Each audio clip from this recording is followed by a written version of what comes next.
नमस्कार, आप देख रहे हैं इंडिया टीवी। आपके साथ मैं हूं मीनाक्षी जोशी। इंडिया टीवी पर हमारी अखंड कवरेज लगातार जारी है। मेरे राम आए हैं।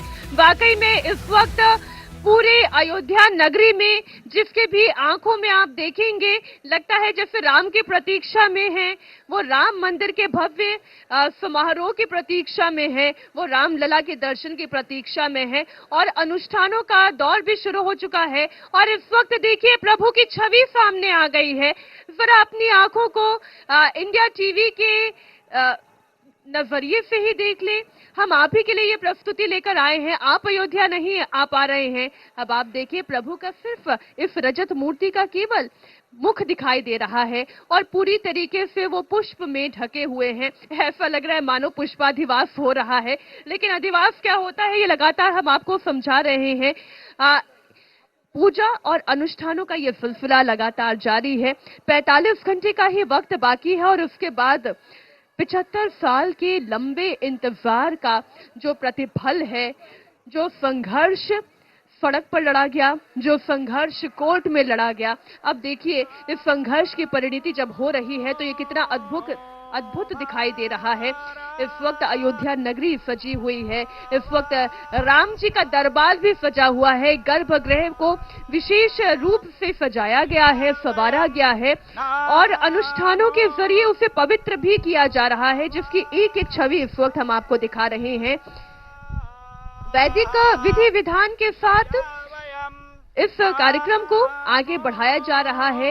इसके अंदर अगर हम बोले वास्तु शांति की पूजा हो गई, नवग्रह शांति की पूजा हो गई, देवी देवताओं का आह्वान किया गया, चारों वेदों का पाठन किया जा रहा है और हर किसी का जीवन, खास तौर पर अगर अयोध्या नगरी में आप घूमेंगे और एक एक व्यक्ति से जब आप बात करेंगे तो उसकी वाणी में वो प्रेम और वो समर्पण दिखाई देता है जो वो प्रभु श्री राम जी के लिए आनंदित होकर अपना अनुभव साझा करता है।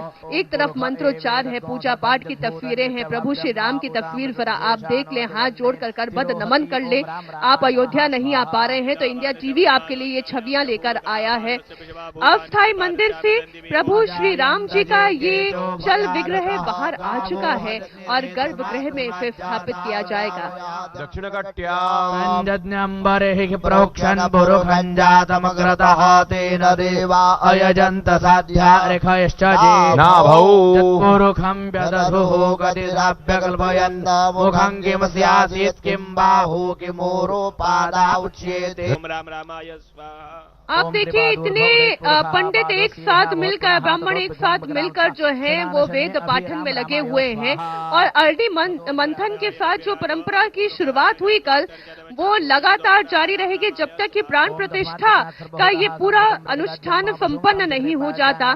लेकिन राम मंदिर एक तरफ राम भक्तों के लिए आस्था, विश्वास, प्रेम, इसकी अनुभूति लेकर आ रहा है, तो विरोधियों के लिए ये एक राजनीति का मंच भी बना हुआ है। अब सबकी अपनी अपनी भावना है। वो कहा जाता है ना कि प्रभु मूरत देखी तिन तैसी, वही स्थिति है। आप जैसा प्रभु को देखना चाहेंगे, प्रभु की मूरत भी आपको वैसा ही दर्शन देगी। तो बेहद खास मेहमान हमारे साथ मंच पर मौजूद हैं। हमारे साथ आचार्य लोकेश मुनि जी, जैन संत हमारे साथ मंच पर मौजूद है। बहुत स्वागत है आचार्य जी आपका। और साथ ही छोटी छावनी रामलला सरकार त्रिकालदर्शी जी हमारे साथ इस मंच पर मौजूद है। बहुत स्वागत है त्रिकालदर्शी जी आपका भी। अब मैं क्योंकि मैंने हारमोनियम देख लिया है तो मैं संगीत की सेवा करती हूँ, मुझे संगीत बड़ा पसंद है और आज हमारे दर्शकों को भी राम धुन के साथ ही इस चर्चा की तरफ हम आगे बढ़ाएं। सर्वप्रथम समस्त भारत माता के सुपुत्रों के श्री चरणों में मेरा कोट कोट वंदन प्रणाम। आपको कोट कोट साधुवाद। और संगीत तो संगीत है, वेदोहम शाम वेदोष्मि। आपका जो कथन है वो सार्थक है। मैं अवश्य गुनगुनाऊंगा कुछ।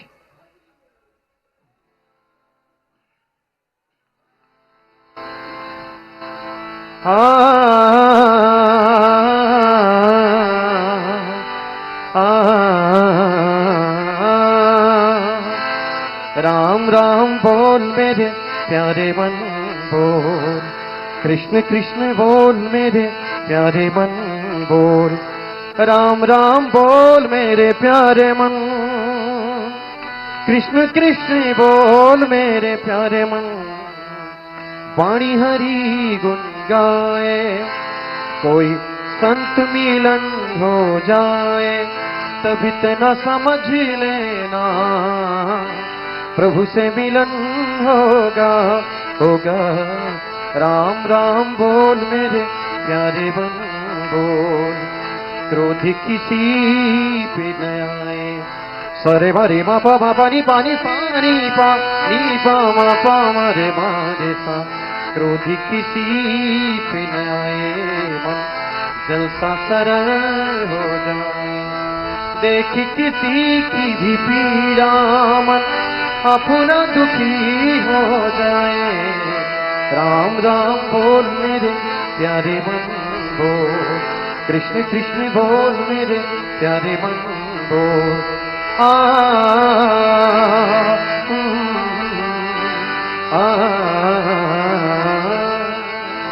बहुत ही सुंदर राम राम बोल मेरे मन, राम राम बोल। और इस वक्त अयोध्या वासियों का मन तो राम राम बोल ही रहा है आचार्य जी। विश्व में जितने भी राम भक्त हैं वो भी आज राम की धुन गाते हुए सुनते हुए अभिभूत हो रहे हैं कि राम जी का प्रासाद बनकर तैयार हो गया है, बस प्राण प्रतिष्ठा का इंतजार है। लेकिन आचार्य जी, ये राजनीति का अखाड़ा क्यों बन गया है? प्रश्न ये उठता है। और मैं दर्शकों को जानकारी दे दूं, ये मामला तो बहुत पहले 90-92 में सुलटा लिया जाता, ये समझा दिया जाता, राम भक्तों की प्रतीक्षा शायद पहले ही पूर्ण हो चुकी होती, लेकिन अड़चन उस वक्त भी थी।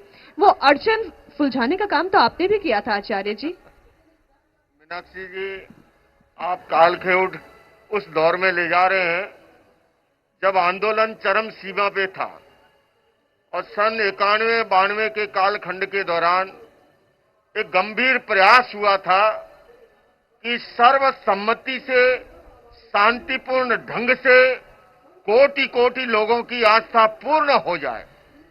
मैं तो एक निमित्त मात्र हूं, मैं कौन होता हूं, मैं तो बहुत छोटा सा व्यक्ति हूं, पर हां, मैंने एक प्रयास किया और उस प्रयास में सबका विश्वास भी प्राप्त था।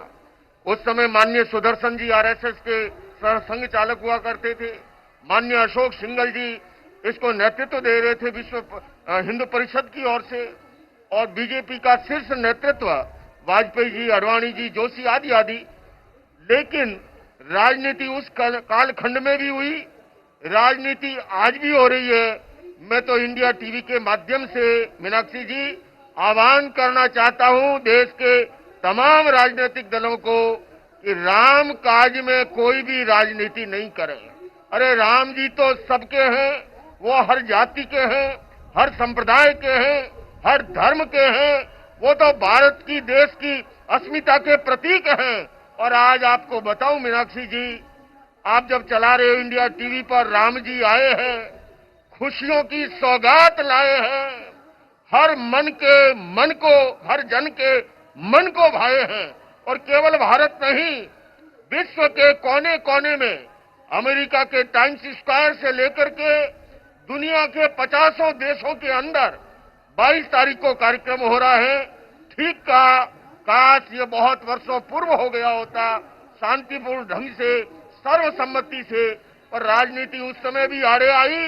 लेकिन अब तो मैं ये कहना चाहूंगा कि कम से कम इस ऊर्जा को महसूस करें सभी। ये जो ऊर्जा उत्पन्न हुई है, इसको देश की समरसता के लिए, देश की एकता अखंडता के लिए, देश में भाईचारे के लिए इसका उपयोग करें। और 22 तारीख को सभी संकल्प करें कि राम जी के जीवन के जो गुण थे उनको हम आत्मसात करें और इस देश को अब राम राज्य की ओर लेकर के चलें। राम राज्य की ओर लेकर कैसे चलेंगे त्रिकालदर्शी जी? जब इतनी आलोचनाएं होंगी, किस किस के मन को सुधारा जाएगा और कैसे सुधारा जाएगा? बहुत सुंदर मीनाक्षी बहन जी, आपका प्रश्न है। और सत्यता इस प्रश्न को लेकर अगर देखा जाए तो कहीं ना कहीं थोड़ी दिक्कत तो लगती है, लेकिन सत्य बात तो यही है कि राम पूरे विश्व के प्राण हैं। भारत देश नहीं, पूरा विश्व गर्वित है रामलला सरकार को लेके। और जो लोग रामलला सरकार से वंचित हो रहे हैं, मैं तो कहना चाहूंगा कि अज्ञानता बस और कहीं ना कहीं मूर्खता बस वो वंचित हैं, उनको अपने पास लाने की कोशिश करना चाहिए। वो भी हमारे अपने हैं, सब मेरे राम के हैं। और जहां राम तहां सकल समाजू, बिन रघुबीर अवध के ही काजू। मेरे राम तो पूरे विश्व के प्राण हैं, और राम जी के लिए कुंठित होना, राम जी के लिए कष्टित होना, या राम जी को लेके राम के कार्य से वंचित होना, ये थोड़ा दुर्भाग्यपूर्ण तो है। लेकिन सत्य बात यही है, वो दिन दूर नहीं जब पूरा विश्व संकल्पित होके खड़ा हो जाएगा कि धन्य है भारत भूमि, तेरे शरण रज लेने के लिए मैं तरस रहा हूं। और सत्य सनातन धर्म का 2028, 32, 34 के अंतराल बीच रामराज की स्थापना होने को होगा, और वो दिन दूर नहीं है, और उसकी झलक हम लोग देख रहे हैं। और मुझे एक बात और कहनी है, जो लोग श्री रामलला सरकार से दूर जाने की कोशिश कर रहे हैं, मैं उनको बता देना चाहूंगा, रामलला जो सरकार। लोग क्यों, आपको मैं नाम ले देती हूँ। राहुल जी कह रहे हैं कि मैं भक्ति मेरे लिए, धर्म मेरे लिए व्यक्तिगत विषय है। सोनिया गांधी जी तो कुछ बोलती ही नहीं।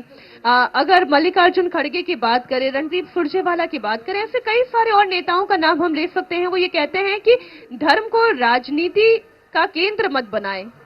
बहुत सुंदर बात है। देखिए, मैं उनको यही कहूंगा, वो सब राम जी के प्राण हैं, और राम जी के लिए कोई भी अलग नहीं है। मेरे राम सभी को अपनाते हैं। राम जी का तो कथन है कि तुम एक बार आओ तो सही, हमारे चरण रज को लेने के लिए आओ तो सही, मैं हृदय से अपनाने के लिए तैयार हूं। और मेरा ये शुभ संदेश है, संत समाज की तरफ से संदेश है कि पूरा विश्व रामलला सरकार का है, और रामलला सरकार से दूर नहीं होना है। सब लोग को मिल के चलना है, और अगर राम राज की स्थापना करनी है तो एकता की आवश्यकता है। जो लोग इसको अलग रूप से देखते हैं, मैं सिर्फ इतना ही कहना चाहूंगा कि जैसे लघु बालक होता है, कभी कभी अज्ञानता बस दूर हो जाता है, तो उसको अपने को हृदय से लगाते हुए आगे चलना है, अलग नहीं करना है। जी, आप बिल्कुल ठीक कह रहे हैं, लेकिन कुछ बयानों को जब मैं पढ़ती हूं तो वाकई में हैरानी होने लगती है। आचार्य जी, सीताराम येचुरी, बताइए, जिसके नाम में सीताराम है, वो ये कह रहे हैं, उन्हें यानी कि बीजेपी को ये लगता है कि मंदिर हिंदू राष्ट्र के निर्माण की एक कड़ी है। उदयनिधि स्टालिन ये कहते हैं, जहां मस्जिद तोड़ी गई वहां मंदिर का समर्थन नहीं। क्या कहेंगे आप आचार्य जी? नहीं, मैं यही कहूंगा, ये सब छोटे मन की बातें हैं। पहले तो ये समझने की जरूरत है, जैसा त्रिकालदर्शी जी ने भी कहा, ये राम राज्य का अर्थ क्या है। राम राज्य का अर्थ है मर्यादा, अनुशासन, त्याग, संयम, बलिदान, महिलाओं का सम्मान, बच्चों को संस्कार, बड़ों को सम्मान, उनका आज्ञा का पालन। अरे भला कौन ऐसा देशवासी होगा जो इन गुणों को नहीं चाहता है। राम राज्य की स्थापना का मतलब है कि हमारे देश में अनुशासन हो, मर्यादा हो, संयम हो, त्याग हो, तपस्या हो। ये आप देखिए मीनाक्षी जी, ये जन जन की भावना है, और काश ये राजनीतिक दल इस भावना को समझ पाए, इस भावना को ग्रहण कर पाए, और इसके अंदर ये सारी जो राजनीति जो है वो कहीं पर भी इसमें सार नहीं है। अरे राम जी तो सबको जोड़ते हैं, राम जी तो सबको अपनाते हैं, राम जी सबके हैं, राम जी सब में हैं। और मैं तो कहना चाहता हूं राजनीतिक दलों को, इस दृश्य को देख के समझ जाओ, ये राम नाम की लूट है। अरे लूट सके तो लूट, अंत काल पछताएगा, प्राण जाएंगे छूट। एक और बयान, जिन कार सेवकों के बलिदान को राम भक्त नमन करते हैं, जिनके बारे में मुख्यमंत्री योगी आदित्यनाथ कहते हैं कि उनका स्मारक बनाया जाएगा, आचार्य जी, उन्हीं कार सेवकों पर चली हुई गोलियों के जख्मों को, जो उनके परिवार है उनके लिए तो ये जख्म है ना, कभी ना भरने वाले जख्म, उन जख्मों को कुरेदने का काम शिवपाल यादव करते हैं, स्वामी प्रसाद मौर्य करते हैं। आचार्य जी, फिर मैं आ रही हूँ त्रिकालदर्शी जी आपके पास। बड़ा कितना विरोधाभास है, नामों के अंदर इतनी सुंदरता है, शिवपाल है, और कामों के अंदर मैं जब देखता हूँ, कभी रामचरितमानस को लेके बखेड़ा करना, ये कोटि कोटि लोगों की जो आस्था है, जो श्रद्धा है, जो विश्वास है, अरे उसके साथ खिलवाड़ है। अरे ये रामलला की मंदिर की प्राण प्रतिष्ठा, ये केवल मूर्ति की बात नहीं है, बल्कि मैं मीनाक्षी जी कहना चाहूंगा, इस बात को समझे कि आंखों में अगर मुस्कान है तो इंसान तुमसे दूर नहीं, और पांखों में अगर उड़ान है तो आसमान तुमसे दूर नहीं। अरे शिखर पर बैठकर विवेक ने यही गीत गाया, श्रद्धा में अगर जान है तो भगवान तुमसे दूर नहीं। हमारे ये उस भगवान का, उस राम का, उस मर्यादा पुरुषोत्तम का। तो इसीलिए मैंने कहा है कि मन की ममता जब माटी से जुड़ती है तो शैतान पैदा होता है, और मन की ममता जब तन से जुड़ती है तो इंसान पैदा होता है। अरे ममता बंधन है तो अनमोल मुक्ति का द्वार भी। मन की ममता जब चेतना से जुड़ती है तो भगवान पैदा होता है। मैं कहना चाहूंगा अपने उसकी मन की ममता को आज चेतना से जोड़ने की जरूरत है। देह लक्ष्य से आत्मलक्ष्य की ओर बढ़ने की जरूरत है। इंद्रिय चेतना से अतीन्द्रिय चेतना की ओर प्रस्थान करने की जरूरत है। और ऐसा करते हैं तो राम जी सब समझ में आएंगे, राम जी समझ में आएंगे, राम जी की शिक्षाएं समझ में आएगी, और इस देश की जो तासीर है वो भी समझ में आएगी। और नहीं कितना तो अच्छा शब्द आपने तासीर बोला। इस देश की तासीर क्या है, मैं त्रिकालदर्शी जी उस तासीर पर इस देश की जनता को लाना चाहती हूँ, इंडिया टीवी के दर्शकों को लाना चाहती हूँ, लेकिन वो तो सुरों के माध्यम से पहले होगा। जी अवश्य।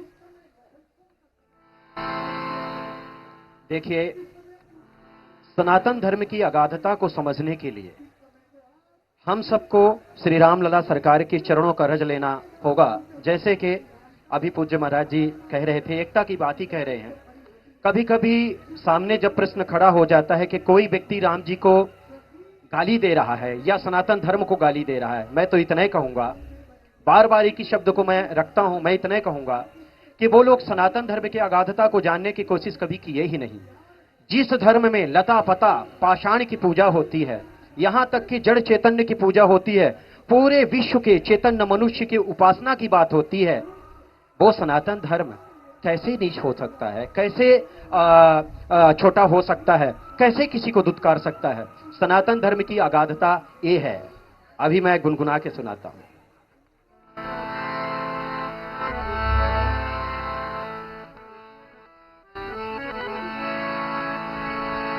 मन रे राम नाम तू गाने गाने, कृष्ण नाम तू गाने, राम राम राम रे राम राम राम, सीता राम राम राम रे राम राम राम, मन रे कृष्ण नाम तू गाने, क्षण भंगुरा विषय विकारा, क्षण भंगुरा विषय विकारा, रे मन मूरख क्यों भरमाया, रे मन मूरख क्यों भरे माया, मन रे राम नाम तू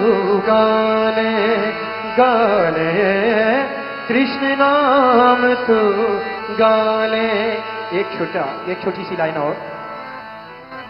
तुझ में राम मुझ में राम सब में राम समाया, सब में राम समाया, सब में राम रमाया, तुझ में राम मुझ में राम सब में राम समाया। मैं तो कहता हूं अनादिकाल से सनातन धर्म का विरोध होते आया है, राम जी का विरोध होते आया है, इसलिए इस विषय को लेकर ज्यादा विचलित होने की आवश्यकता नहीं।